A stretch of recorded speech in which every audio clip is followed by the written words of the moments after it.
ഓം ശ്രീകൃഷ്ണായ നമഃ. എല്ലാവർക്കും നമസ്കാരം. ഇത് ശ്രീമൻ നാരായണീയത്തിലെ ദശകം 19 പ്രജേതസ്സുകളുടെ കഥ. ഭാഗവതം 4-ാം സ്കന്ധത്തിൻ്റെ ഒടുവിൽ 24 മുതൽ 31 കൂടി 8 അധ്യായം കൊണ്ട് വിവരിച്ചിട്ടുള്ള പ്രജേതസ്സുകളുടെ കഥയാണ് ഈ ദശകത്തിൽ സംഗ്രഹിക്കുന്നത്. ശ്ലോകം 1. പൃഥുവിന്റെ വംശത്തിൽ പ്രജേതസ്സുകളുടെ ജനനത്തെ വർണ്ണിക്കുന്നു.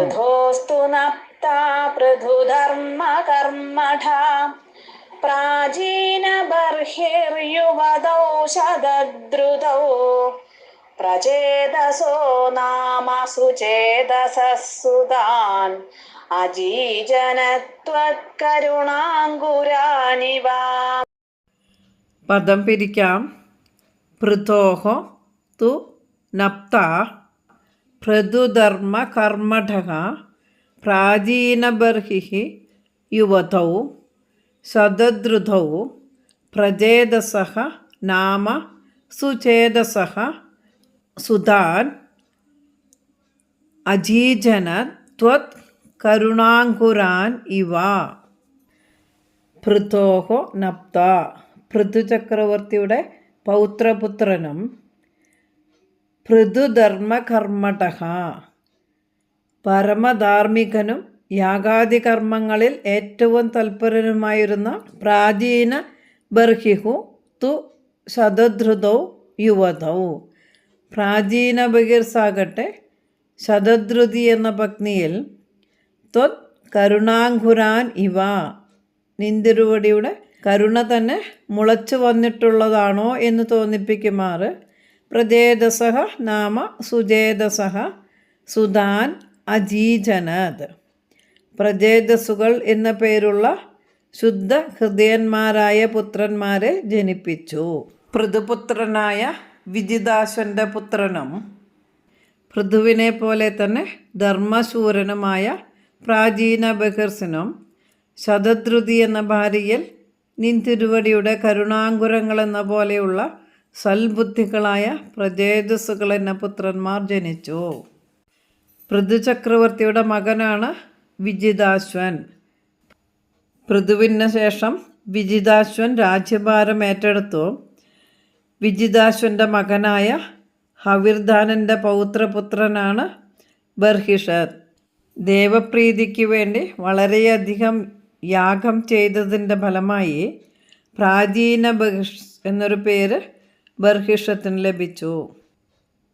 പ്രാചീനഗ്രങ്ങളായി, അതായത് കിഴക്കോട്ട് തല വരുമാറ് ബഹിർസുക്കളെ, അതായത് ദർഭപ്പുല്ലുകളെ ഭൂമി മുഴുവൻ വിരിച്ചവൻ എന്നാണ് ആ വാക്കിനർത്ഥം.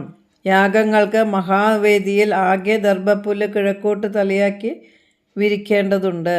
അങ്ങനെ ഭൂമി മുഴുവൻ ദർഭ വിരിച്ചവൻ അത്രേ പ്രാചീന ബഹിർ.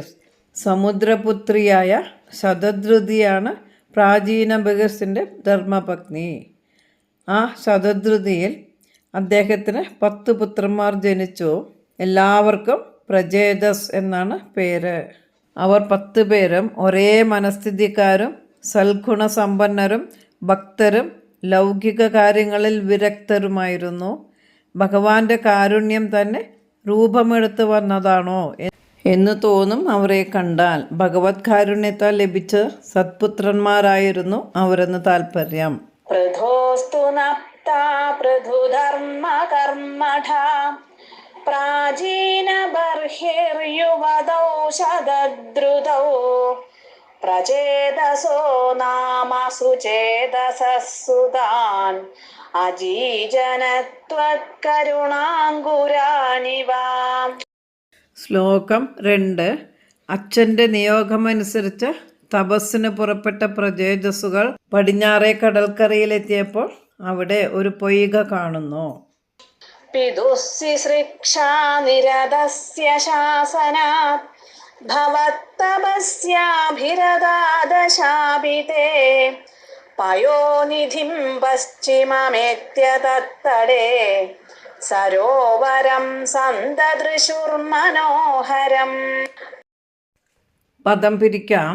പിതുഹു ശുശ്രൂഷാ നിരതസ്യ ശാസനാത് ഭവത് തപസ്യ അഭിരതാഹ ദശ അഭി തേ പയോനിധിം പശ്ചിമം ഏത്യ തദ് തടേ സരോവരം സന്തദൃശുഃ മനോഹരം. ശുശ്രൂഷാനിരതസ്യ പിതുഃ ശാസനാത്. ശുശ്രൂഷാനിരതസ്യ സൃഷ്ടിയിൽ തൽപരനായ പിതുഃ ശാസനാത് അച്ഛൻ്റെ നിയോഗത്താൽ ഭവത് തപസ്യാഭിരതാഹ തേ ദശ അഭി അവിടത്തെക്കുറിച്ച് തപസ് ചെയ്യുവാനൊരുങ്ങിയ അവർ 10 പേരും പശ്ചിമം പയോനിധിം ഏത്യ പടിഞ്ഞാറെ സമുദ്രത്തിൻ്റെ അടുക്കൽ ചെന്നപ്പോൾ തത്തടെ മനോഹരം സരോവരം സന്തദൃശുഃ അതിൻ്റെ കരയിൽ ഭംഗിയുള്ള വിശേഷപ്പെട്ട ഒരു പൊയ്ക കണ്ടു. പ്രജാസൃഷ്ടിയിൽ തൽപരനായ പിതാവിൻ്റെ നിയോഗത്താൽ ആ പ്രജേതസ്സുകൾ 10 പേരും നിൻ തിരുവടിയെ തപസ്സുകൊണ്ട് ആരാധിക്കുവാൻ ആഗ്രഹിച്ചു. പശ്ചിമ സമുദ്രത്തെ പ്രാപിച്ച അതിൻ്റെ തീരപ്രദേശങ്ങളിൽ മനോഹരമായ ഒരു തടാകം കണ്ടു. മക്കളുടെ വിവാഹം നടത്തി അവരിൽ കൂടി ധാരാളം പ്രജകളെ ഉൽപ്പാദിപ്പിക്കണമെന്നാണ് അച്ഛൻ്റെ ആഗ്രഹം. തപസ് കൊണ്ട് നല്ല സൃഷ്ടി വർദ്ധിപ്പിക്കുവാൻ സാധിക്കുകയുള്ളൂ. ഈശ്വരകാരുണ്യം സമ്പാദിക്കലാണ് തങ്ങളുടെ കടമ എന്നുറപ്പിച്ച് തപസ് ചെയ്യുവാൻ ഒരു സ്ഥലം അന്വേഷിച്ച് പശ്ചിമ ദിക്ക് നോക്കി നടന്നു. കുറേ നടന്നപ്പോൾ അവർ അതിമനോഹരമായ ഒരു താമരപ്പൊയ്കയുടെ തീരത്തെത്തി. ധാരാളം വൃക്ഷലതാദികളാൽ ചുറ്റപ്പെട്ട ആ ശുദ്ധജല തടാകത്തിൻ്റെ തീരപ്രദേശം പ്രജേതസ്സുകളായ 10 പേർക്കും വളരെയധികം ഇഷ്ടപ്പെട്ടു. പിതുഃശുശ്രൂഷാനിരതസ്യ ശാസനാത് ഭവത്തപസ്യാഭിരതാദശാഭിതേ പയോനിധിം പശ്ചിമമേത്യ തത്തടേ സരോവരം സന്തദൃശുർമനോഹരം. ശ്ലോകം 3. ആ പൊയ്കയുടെ സമീപത്തിൽ ശ്രീ പരമേശ്വരൻ വന്ന് ഭഗവാനെക്കുറിച്ചുള്ള ഒരു സ്തോത്രം ഉപദേശിച്ചു. തദാ ഭവത്തീർത്ഥമിദം സമാഗതോ ഭവോ ഭവത്സേവകദർശനാദൃതാം പ്രകാശമാസാദ്യ പുരപ്രചേതസാം ഉപാദിശത് ഭക്തതമസ്തവസ്തവം. പദം പിരിക്കാം.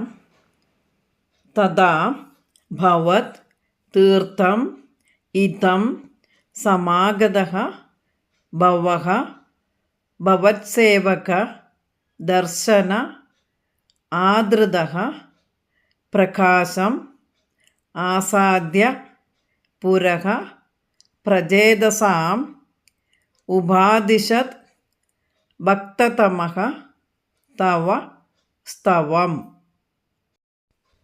തഥാ ഭവത്സേവക ദർശനാദൃതഃ തഥാ അപ്പോൾ ഭവത്സേവക അവിടുത്തെ ആ ഭക്തന്മാരെ ദർശനാധൃതക കാണുവാൻ വേണ്ടി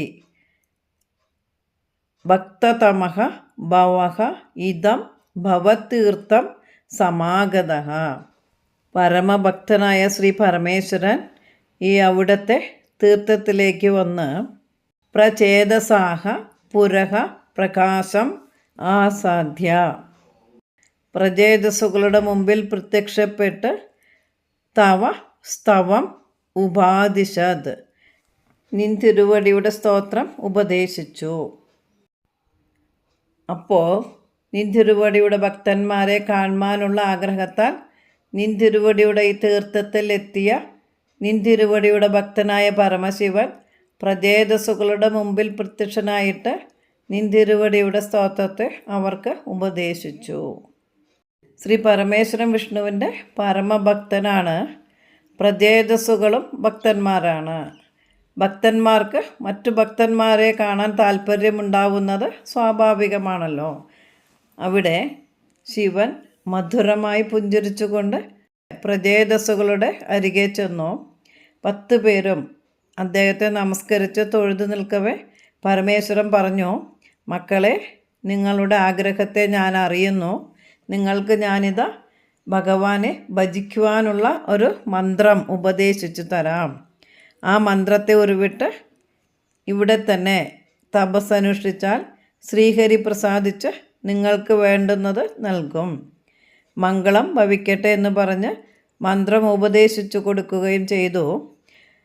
ഗുരുവായൂർ മാഹാത്മ്യത്തിൽ പ്രജേതസ്സുകൾ പടിഞ്ഞാറേ സമുദ്രക്കരയിൽ കണ്ട സരസ് ഗുരുവായൂർ ക്ഷേത്രത്തിൻ്റെ തൊട്ടുവടക്കുള്ള തീർത്ഥക്കുളമാണെന്ന് സൂചിപ്പിച്ചിട്ടുണ്ട് എന്നറിയുന്നു.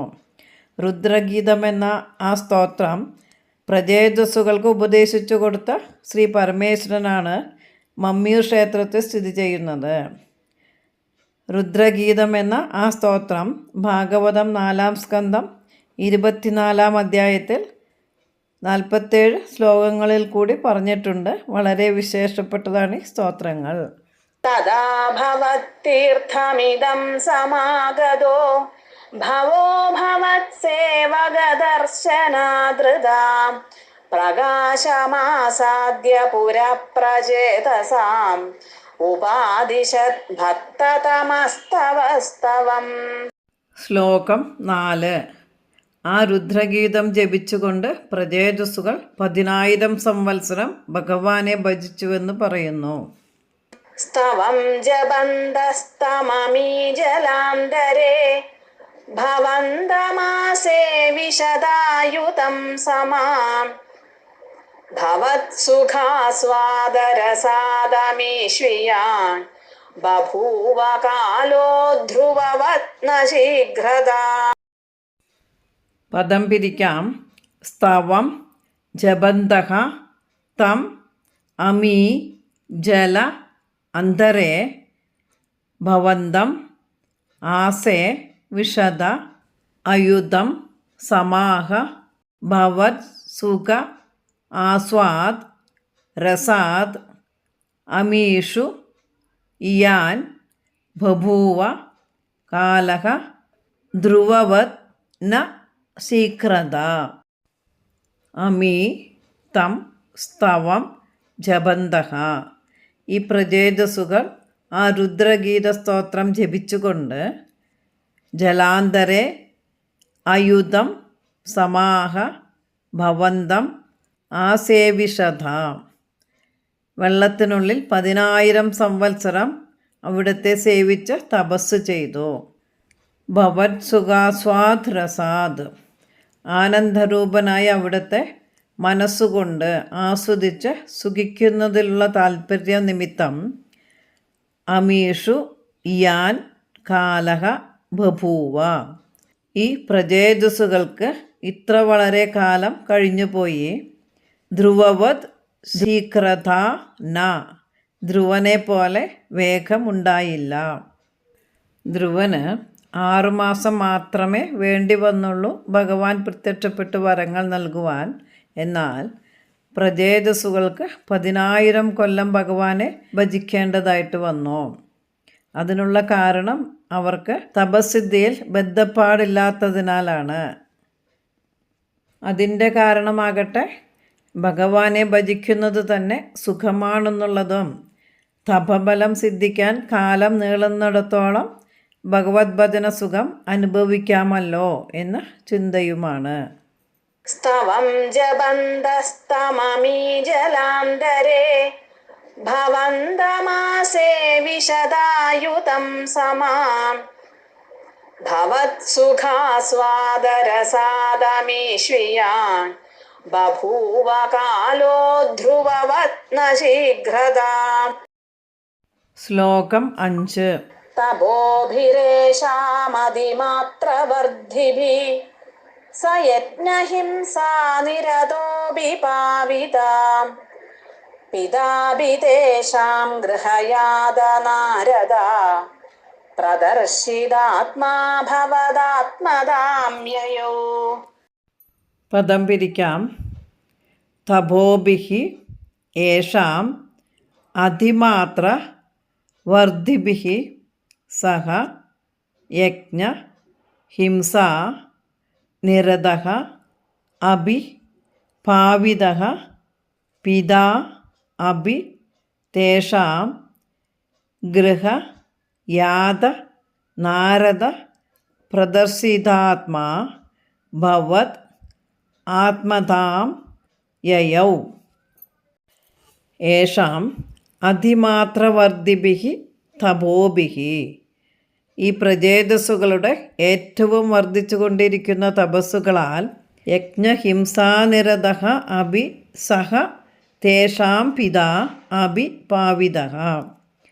യജ്ഞഹിംസാനിരതഃ അഭി, യാഗങ്ങളിൽ മൃഗഹിംസ ചെയ്യുന്നതിൽ തൽപരനായിരുന്നുവെങ്കിലും സഹ തേഷാം പിതാഭി പാവിതഃ, ആ പ്രാചീന ബഹിർസു കൂടെ പരിശുദ്ധനാക്കപ്പെട്ടു.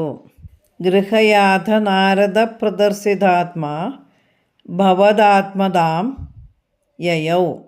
ഗൃഹത്തിൽ വന്നു ചേർന്ന നാരദ മഹർഷി ആത്മതത്വം ഉപദേശിച്ചു കൊടുത്തതിൻ്റെ ഫലമായി അവിടുത്തെ സാരൂപ്യം പ്രാപിക്കുകയും ചെയ്തു. ഇവരുടെ അത്യന്തം വർദ്ധിച്ച തപസ്സുകൊണ്ട് അനേക യാഗങ്ങൾ മുടക്കി മഹാപാപിയായി തീർന്നുന്ന വേനൻ പോലും നരകത്തിൽ നിന്നും ഉദ്ധരിക്കപ്പെട്ടു. അവരുടെ പിതാവായ പ്രാചീന ബഹിർസ്വം ഗൃഹത്തിൽ വന്നു ചേർന്ന നാരദമുനിയിൽ നിന്നും ആത്മജ്ഞാനം ലഭിച്ച് നിന്തിരുവടിയുടെ സായുജ്യത്തെ പ്രാപിച്ചു. പ്രചേതസ്സുകളുടെ അച്ഛനായ പ്രാചീന ബഹിർസ് യാഗങ്ങളിൽ അസംഖ്യം മൃഗങ്ങളെ ഹിംസിച്ചിട്ടുള്ളതുകൊണ്ട് പാപവും സമ്പാദിച്ചിരുന്നു. ആ പാപമെല്ലാം മക്കളുടെ തപശക്തി നിമിത്തം തീർന്നു. ശുദ്ധി വന്നപ്പോൾ നാരദൻ ഗൃഹത്തിൽ ചെന്ന് ആത്മതത്വത്തെ ഉപദേശിക്കുകയും ചെയ്തു. പിന്നീട് പ്രാചീന ബഹിർസ് കപിലാശ്രമത്തിൽ ചെന്ന് തപസ് ചെയ്ത് ഭഗവത് സാരൂപ്യത്തെ പ്രാപിച്ചു.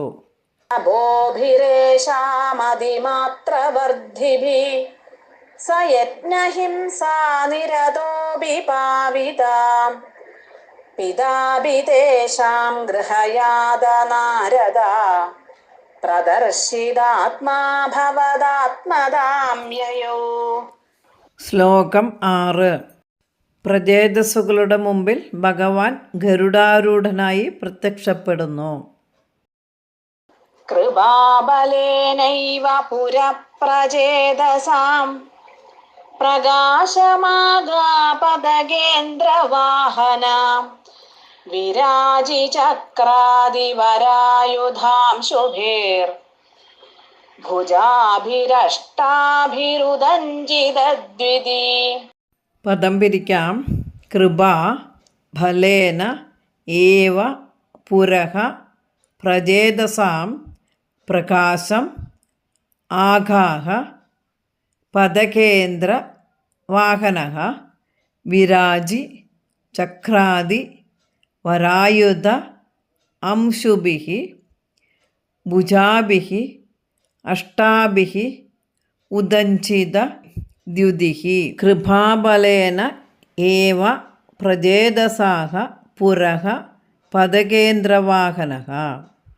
കൃപാബലേന ഏവ, കാരുണ്യത്തിൻ്റെ ശക്തിയാൽ തന്നെ, പ്രചേതസാം പുരഃ, പ്രചേതസ്സുകളുടെ മുമ്പിൽ, പദകേന്ദ്രവാഹനഃ, ഗരുഡാരൂഢനായിട്ട്, വിരാജി ചക്രാദി വരായുധാംശുഭിഃ, ചക്രം മുതലായ ആയുധങ്ങളുടെ രശ്മികൾ പ്രകാശിച്ചു കൊണ്ടിരിക്കുന്ന, അഷ്ടാഭിഃ ഭുജാഭിഃ ഉദഞ്ചിതദ്വിതിഃ, അഷ്ടാഭിഃ ഭുജാഭിഃ 8 കൈകളെ കൊണ്ട്, ഉദഞ്ചിതദ്വിതിഃ വർദ്ധിച്ച ശോഭയോടുകൂടി, പ്രകാശം ആകാഹ നിന്തിരുവടി പ്രത്യക്ഷനായി. ഭഗവാന്റെ കാരുണ്യത്തിൻ്റെ ശക്തിയാൽ മാത്രമാണ് ഭഗവാൻ പ്രചേതസ്സുകളുടെ മുമ്പിൽ പ്രത്യക്ഷപ്പെട്ടത്. അല്ലാതെ അവരുടെ പ്രാർത്ഥന കൊണ്ടോ അവരുടെ ആഗ്രഹം കൊണ്ടോ അല്ല. അവർക്കിങ്ങനെ ഭജിച്ചുകൊണ്ട് കഴിഞ്ഞുകൂടുന്നതിൽ മാത്രമേ സന്തോഷമുണ്ടായിരുന്നുള്ളൂ. ഭഗവത് ഭജനത്തിൽ നിന്നും കിട്ടുന്ന ആനന്ദം വേറെ ഒന്നുകൊണ്ടും ഉണ്ടാകുന്നതല്ല എന്ന് അവർക്ക് അനുഭവത്തിൽ നിന്നും അറിഞ്ഞു. ആ ആനന്ദം മാത്രമാണ് എന്നും നിലനിൽക്കുന്നത്. ഭഗവത് അനുഗ്രഹം കിട്ടിക്കൊണ്ടേയിരിക്കും. എങ്ങനെയെന്നാൽ നമ്മൾ ഒന്നും ചോദിക്കാതെ ഭഗവാനെ തന്നെ ഭജിച്ചു കൊണ്ടിരുന്നാൽ വേണ്ടത് വേണ്ട സമയത്ത് വേണ്ടതുപോലെ അനുഗ്രഹിച്ചു കൊണ്ട് തന്നെയിരിക്കും. ഇവിടെ പ്രചേതസ്സുകൾ 10,000 കൊല്ലം ഭജിച്ചു കഴിഞ്ഞപ്പോൾ ഭഗവാന്റെ കാരുണ്യത്തിനാൽ അവരുടെ മുമ്പിൽ പ്രത്യക്ഷനായി അനുഗ്രഹം നൽകി. കൃപാബലേനൈവ പുരപ്രചേതസാം പ്രകാശമാഗാപദകേന്ദ്രവാഹനാം വിരാജി ചക്രാദിവരായുധാം ശുഭേർ ഭുജാഭിരഷ്ടാഭിരുദഞ്ജിതദ്വിതി. ശ്ലോകം 7. ചോദിക്കാതെ തന്നെ പ്രചേതസ്സുകൾക്ക് വരങ്ങളും നൽകി എന്ന് പറയുന്നു. പ്രചേതസാം താവദയാജതാമപി ത്വമേവ കാരുണ്യഭരാദ്വരാൻ അദാം ഭവദ്വിചിന്താപി ശിവായ ദേഹിനാം ഭവത്വസൗ രുദ്രനുദിശ്ച കാമദാ. പദം പിരിക്കാം. പ്രചേതസാം താവത് അയാജതാം അഭി ത്വം ഏവ കാരുണ്യഭരാത് വരാൻ അദാഹ ഭവത് വിചിന്ത അഭി ശിവായ ദേഹിനാം ഭവതു അസൗ രുദ്രനുദിഹി ച കാമദ. താവത് പ്രചേതസാം അയാചതാം അഭി. അപ്പോൾ പ്രചേതസ്സുകൾ ചോദിച്ചില്ലെങ്കിലും ത്വം ഏവ കാരുണ്യഭരാത് വരാൻ അഥാഹ. നിന്തിരുവടി തന്നെ കാരുണ്യാതിശയത്താൽ വരങ്ങളും ദാനം ചെയ്തു. ഭവത് വിചിന്ത അഭി ദേഹിനാം ശിവായ ഭവതു. നിങ്ങളുടെ സ്മരണ പോലും ജനങ്ങൾക്ക് ശ്രേയസ്സിനായി ഭവിക്കട്ടെ. അസൗ രുദ്രാനുദിഹി ച കാമദാ ഭവതു. ഈ രുദ്രഗീതവും അഭിഷ്ടങ്ങൾ നൽകുന്നതായി ഭവിക്കട്ടെ. പ്രചേതസ്സുകൾ ഒന്നും ചോദിച്ചില്ലെങ്കിലും അപ്പോൾ നിന്തിരുവടി അവരിലുള്ള കൃപാതിശയത്തിനാൽ താഴെ പറയുന്ന വരങ്ങളെ നൽകി അവരെ അനുഗ്രഹിച്ചു. എങ്ങനെ അനുഗ്രഹിച്ചു? നിങ്ങളെ സ്മരിച്ചാലും ശരീരങ്ങൾക്ക് നന്മയുണ്ടാകട്ടെ. രുദ്രൻ ഉപദേശിച്ച ഈ സ്തുതിയും ഇഷ്ടലാഭത്തിന് പര്യാപ്തമായി തീരട്ടെ എന്ന് അനുഗ്രഹിച്ചു. നാം 1-ാം ദശകത്തിൽ കണ്ടു, ഭക്തന്മാരുടെ അഭിഷ്ടങ്ങളെ അറിഞ്ഞു കൊടുക്കുന്നവനാണ് ഭഗവാൻ എന്ന്. ഇവിടെ ഭഗവാൻ 2 വരങ്ങളെയാണ് കൊടുത്തത്. ഒന്ന്, നിങ്ങളെ സ്മരിച്ചാലും ശരീരികൾക്ക് നന്മയുണ്ടാകും. രുദ്രൻ ഉപദേശിച്ചു തന്ന രുദ്രഗീതയും ഇഷ്ടലാഭത്തിനായി ഉപയോഗപ്രദമായി ഭവിക്കും എന്ന്. പ്രചേതസാം താവദയാജതാമപി ത്വമേവ കാരുണ്യഭരാദ്വരാൻ അദാം ഭവദ്വിചിന്താപി ശിവായ ദേഹിനാം ഭവത്വസൗ രുദ്രനുദിശ്ച കാമ. ശ്ലോകം 8. വേറെ 2 വരങ്ങൾ കൂടി നൽകുന്നു. അവാപ്യ കാന്താം തനയാം മഹീരുഹാം തയാരമധ്വം ദശലക്ഷവത്സരീം സുതോസ്തു ദക്ഷോ നനു തച്ഛണാച്ച മാം പ്രയാസ്യധേദിന്യഗതോ മുദൈവതാൻ. പദം പിരിക്കാം. അവാപ്യ കാന്താം തനയാം മഹീരുഹാം തയാ രമധ്വഃ ദശലക്ഷവത്സരീം സുതഃ അസ്തു ദക്ഷഃ നനു തദ് ക്ഷണാത് ച മാം പ്രയാസ്യതേ ഇതി ന്യഗതഃ മുദാ ഏവ താൻ. മഹീരുഹാം തനയാം കാന്താം അവാപ്യ. വൃക്ഷങ്ങളുടെ പുത്രിയെ ഭാര്യയായി സ്വീകരിച്ചിട്ട് തയ ദശലക്ഷവത്സരീം രമധ്വം. അവളോടുകൂടി 10 ലക്ഷം സംവത്സരം നിങ്ങൾ രമിച്ചുകൊള്ളുവിൻ. ദക്ഷഃ സുതഃ അസ്തു. ദക്ഷൻ എന്നൊരു പുത്രൻ ഉണ്ടാകട്ടെ. തക്ഷണാത് നനു മാം പ്രയാസ്യത. ഉടനെ തന്നെ നിങ്ങൾ എന്നെ പ്രാപിക്കുകയും ചെയ്യും. ഇതി മുദാ ഏവ താൻ ന്യഗതഃ. എന്നിങ്ങനെ സന്തോഷത്തോടു കൂടി തന്നെ നിന്തിരുവടി അവരോട് അരുളി ചെയ്തു. അത്രയുമല്ല, പ്രമളോച്ച എന്ന അപ്സര സ്ത്രീ ഉപേക്ഷിച്ചിട്ട് വൃക്ഷങ്ങൾ പുത്രിയായി സ്വീകരിച്ച കന്യകയെ 10 പേരും കൂടി വിവാഹം ചെയ്ത് 10 ലക്ഷം സംവത്സരം അവളോടുകൂടി രമിക്കുവിൻ. നിങ്ങൾക്ക് അവളിൽ ദക്ഷൻ എന്നൊരു പുത്രനുണ്ടാകും. പിന്നെ നിങ്ങൾ എന്നെ പ്രാപിക്കുവിൻ, അതായത് മോക്ഷത്തെ പ്രാപിക്കുവിൻ എന്ന് സന്തോഷപൂർവ്വം നിന്തിരുവടി അവരോട് അരുളി ചെയ്തു. ദക്ഷൻ എന്നൊരു പുത്രനുണ്ടാകട്ടെ.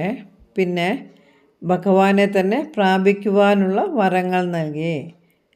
കണ്ടു മഹർഷിക്ക്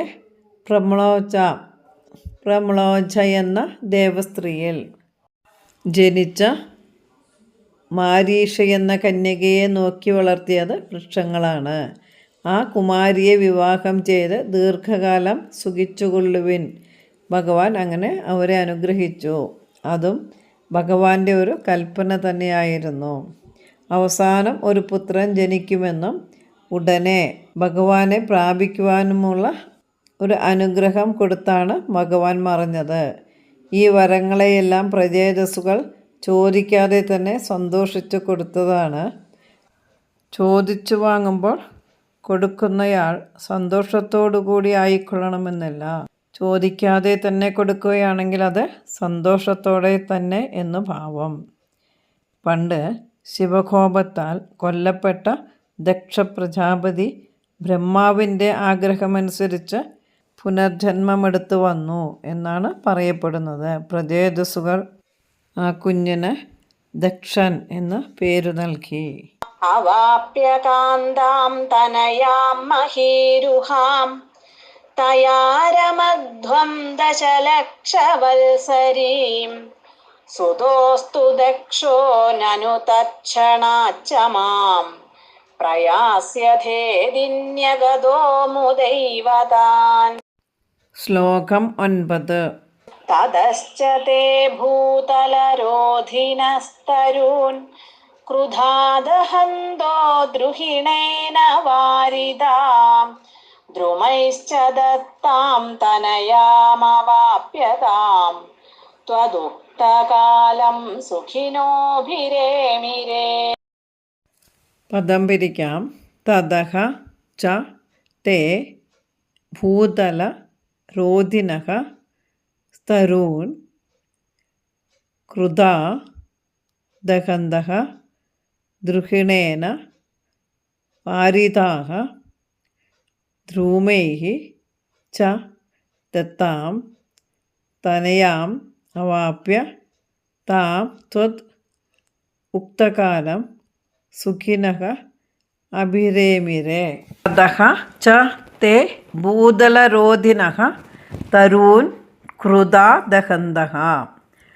തതഃ അതിനുശേഷം തേ ആ പ്രജേതസ്സുകൾ ഭൂതലരോധിനഃ തരൂൻ ഭൂമണ്ഡലം മുഴുവൻ മൂടാൻ തുടങ്ങിയ മരങ്ങളെ ക്രുധാ ദഹന്തഃ കോപിച്ച് ദഹിപ്പിക്കുവാൻ തുടങ്ങിയപ്പോൾ ദ്രുഹിണേന വാരിതാഃ ദ്രുഹിണേന ബ്രഹ്മാവിനാൽ വാരിതാഃ തടയപ്പെട്ടു.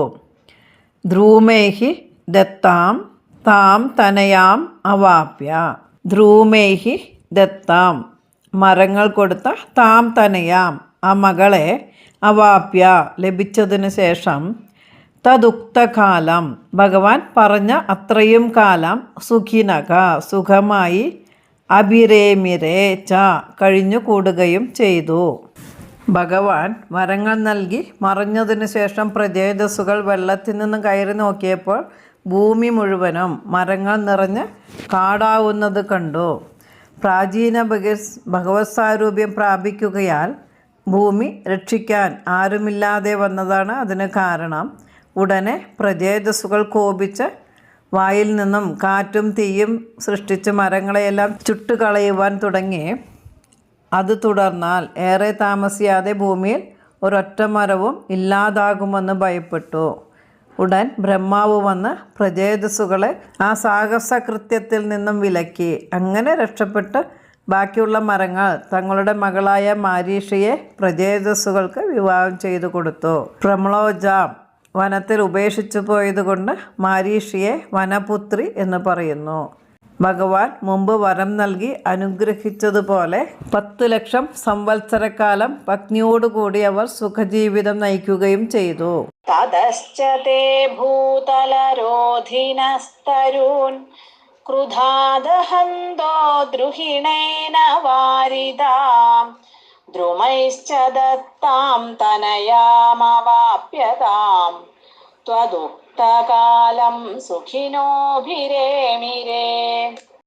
ശ്ലോകം 10 പ്രചേതസ്സുകളുടെ പുത്രപ്രാപ്തിയും മുക്തിയും വിവരിക്കുന്നു. അവാപ്യ ദക്ഷം ച സുതം കൃതാധ്വരാ പ്രചേതസോ നാരദലബ്ധയാ ധിയാ അവാപുരാനന്ദപദം തഥാവിധാ ത്വമീശവാദാലയ നാഥ പാഹി മാം.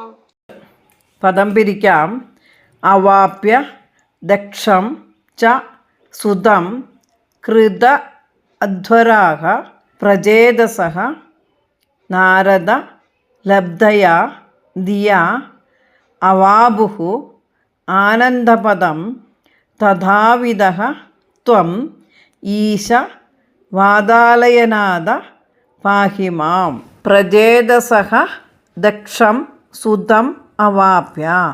പ്രചേതസഃ പ്രചേതസ്സുകൾ ദക്ഷം സുതം ദക്ഷൻ എന്ന പുത്രനെ അവാപ്യ ലഭിച്ചതിനു ശേഷം കൃതാധ്വരാഹ നാരദലബ്ധയാ ധിയാ ആനന്ദപദം അവാപുഃ ച. കൃതാധ്വരാഹ യാഗങ്ങൾ ചെയ്ത നാരദലബ്ധയാ ധിയാ നാരദനിൽ നിന്നും കിട്ടിയ ആനന്ദപദം ജ്ഞാനത്താൽ മോക്ഷം പ്രാപിക്കുകയും ചെയ്തു. ഈശ ഭഗവാനെ വാദാലയനാഥ ശ്രീ ഗുരുവായൂരപ്പ തഥാവിധഃ ത്വം മാം പാഹി.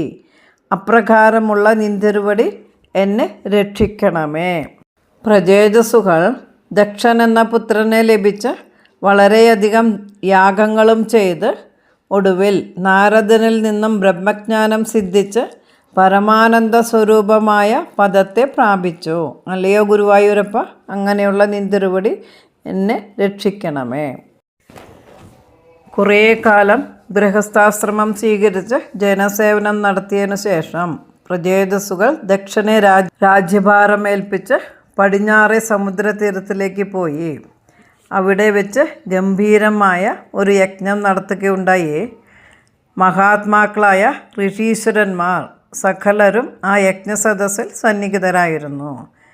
മാനവവംശത്തിൻ്റെ സർവതോമുഖമായ അഭിവൃദ്ധിക്ക് വേണ്ടി ജീവിതകാലം മുഴുവൻ ഗവേഷണോന്മുഖമായ തപസ്സനുഷ്ഠിച്ചു പോരുന്ന മഹാത്മാരായിരുന്നു സദസ്സിൽ അധികം പേരും. അവർ അവരവരുടെ അനുഭവ കഥകളും ഗവേഷണ ഫലങ്ങളും പരാമർശിച്ച് പ്രഭാഷണങ്ങൾ നടത്തുകയും ലോകോപകാരപ്രദങ്ങളായ ഗവേഷണ ഫലങ്ങൾ ജനങ്ങൾക്കിടയിൽ പ്രചരിപ്പിക്കുന്നതിനായി നാനാദിക്കിലേക്കും ത്യാഗശീലരായ ശിഷ്യന്മാരെ നിയോഗിക്കുകയും ചെയ്തു. നാരദ ബ്രഹ്മർഷിയുടെ സമർത്ഥമായ അധ്യക്ഷതയിലാണ് സമ്മേളനം നടന്നത്.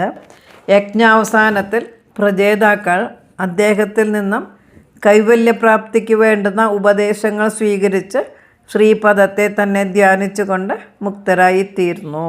അവാപ്യ ദക്ഷം ച സുതം കൃതാധ്വരാ പ്രചേതസോ നാരദലബ്ധയാ ധിയാ അവാപുരാനന്ദപദം തഥാവിധാ ത്വമീശവാദാലയ നാഥ പാഹി മാം.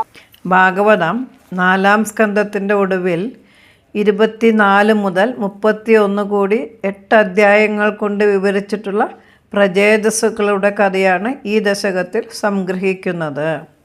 നാരായണീയ പാരായണം ദശകം 19.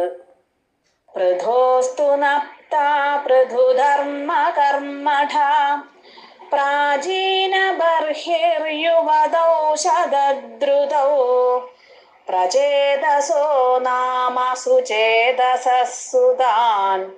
അജീജനത്വത്കരുണാങ്കുരാനിവ പിതുസ്സിസൃക്ഷാ നിരതസ്യ ശാസനാത് ഭവത്തപസ്യാഭിരതാദശാപിതേ പയോനിധിം പശ്ചിമമേത്യ തത്തടേ സരോവരം സന്തദൃശുർമനോഹരം തദാ ഭവത്തീർത്ഥമിദം സമാഗതോ ഭവോ ഭവത്സേവകദർശനാദൃതാ പ്രകാശമാസാദ്യ പുരപ്രചേതസാം ഉപാദിശത് ഭക്തതമസ്തവസ്തവം സ്തവം ജബന്തസ്തമമീ ജലാന്തരേ ഭവന്തമാസേ വിശദായുതം സമാം ഭവത്സുഖാസ്വാദരസാദമീശ്വിയാൻ ബഭൂവ കാലോ ധ്രുവവത് ന ശീഘ്രതാം തപോഭിരേഷാമതിമാത്രവർദ്ധിഭിः സ യജ്ഞഹിംസാ നിരതോऽപി പാവിതാം പിതാപി തേഷാം ഗൃഹയാത നാരദാ പ്രദർശിതാത്മാ ഭവദാത്മദാമ്യയോ കൃപാബലേനൈവ പുരപ്രചേതസാം പ്രകാശമാഗാപദഗേന്ദ്രവാഹന വിരാജി ചക്രാദിവരായുധാം ശുഭേർ ഭുജാഭിരഷ്ടാഭിരുദഞ്ജിതദ്വിതി പ്രചേതസാം താവദയാജതാമപി ത്വമേവ കാരുണ്യഭരാദ്വരാൻ അദാം ഭവദ്വിചിന്താപി ശിവായ ദേഹിനാം ഭവത്വസൗ രുദ്രനുദിശ്ച കാമദാ അവാപ്യ കാന്താം തനയാം മഹീരുഹാം തയാരമധ്വം ദശലക്ഷവത്സരീം സുതോസ്തു ദക്ഷോ നനു തച്ഛണാച്ച മാം പ്രയാസ്യഥേദിന്യഗതോ മുദൈവതാൻ തതശ്ച തേ ഭൂതലരോധിനസ്തരൂൻ ക്രുധാദഹന്തോ ദ്രുഹിണേന വാരിതാം ദ്രുമൈശ്ച ദത്താം തനയാമവാപ്യതാം ത്വദുക്തകാലം സുഖിനോഭിരേമിരേ അവാപ്യ ദക്ഷം ച സുതം കൃതാധ്വരാ പ്രചേതസോ നാരദലബ്ധയാ ധിയാ അവാപുരാനന്ദപദം തഥാവിധാ ത്വമീശവാദാലയനാഥ പാഹി മാം. സർവം ശ്രീകൃഷ്ണാർപ്പണമസ്തു.